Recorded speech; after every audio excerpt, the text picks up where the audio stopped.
Hey guys, this is Will from Lexin. And I'm Tyler, and today we're here to talk about the new P5 Advanced Tire Pump.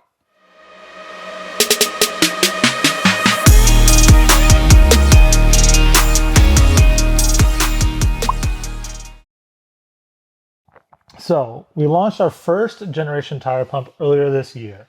We sold a lot of them, and we were able to listen to our consumer and learn how to make an even better product. The first gen tire pumps needed more power, so we more than doubled the battery capacity in the new P5 from 2,000 to 5,000 milliamp hour battery. The first gen systems were also prone to overheating if they weren't allowed enough time to cool off before using again.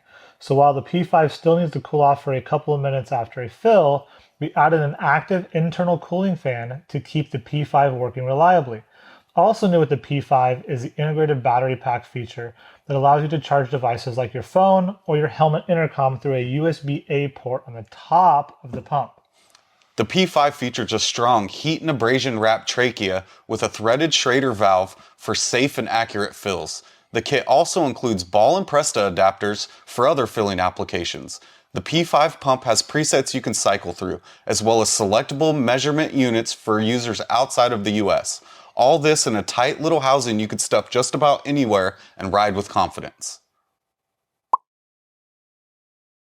Now let's do an unboxing and show you what you'll get. Once you open your box, you'll obviously get your main advanced tire pump. You will then get a carrying bag for your tire pump, a USB-A to USB-C charging cable, a heat and abrasion wrapped trachea with threaded Schrader valve, a ball needle, and a Presta valve adapter. Also, you will get your user manual. Now let's teach you guys how to use the P5. To power on, press and hold the power button for 3 seconds.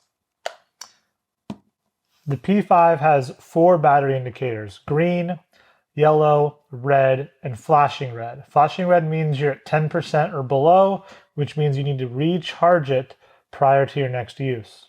To power off, press and hold the power button again for 3 seconds.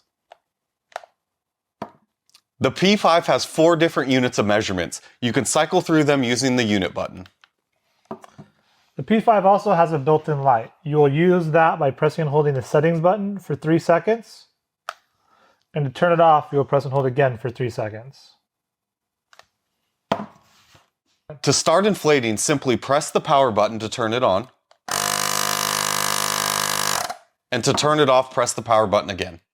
The P5 comes with 5 inflatable modes: ball, bike, motorcycle, motor vehicle. Within each mode, if you want to increment up, you will press the plus button. If you want to increment down, you will press the minus button.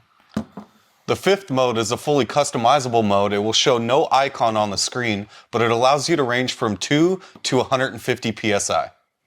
If you want to cycle through the different modes, you will touch the settings button to cycle through the 5 different modes. So here's what makes a P5 pump a smart pump. Once you connect the P5 to the item you wish to inflate, the P5 will display the current pressure in the item. You can then use the plus or the minus button to target a specific pressure. Once you have your target pressure set, you can then start pumping. Once the P5 has reached your target pressure, the pump will automatically stop there. Like mentioned previously in the video, the P5 is capable of charging electronic devices. Tyler's going to show us that now. Yeah, just lift up the port cover, plug it in, and you can charge your device. Keep in mind, while charging an electronic device, you won't be able to use the inflatable mode.